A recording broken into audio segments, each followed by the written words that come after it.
তওবা মানে কি বলে দেবো আপনাদের? আপনি কি শিখতে চান তওবা কিভাবে করে? খুব সহজ, কোনো হুজুর লাগবে না, কোনো কোরআন খতম লাগবে না, কোনো কাউকে দাওয়াত দেওয়া লাগবে না।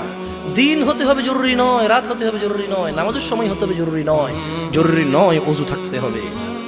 তওবা এখন এখানে করা যায়। তওব মানে রিটার্ন।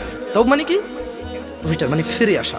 ধরেন একটা লোক জিনা করে, সে বলে যে না আস্তাগফিরুল্লাহ, আল্লাহ আমাকে ক্ষমা করুন, আমি আর জিনা করব না। এই লোক তওবা করেছে। লোক কি করেছে? এরপরে সে যে তওবা করেছে এটা প্রমাণ হবে কিভাবে? সে যদি আর কোনোদিন আল্লাহকে ভয় করে জিনা না করে। বুঝে আসছে না? আসেনি?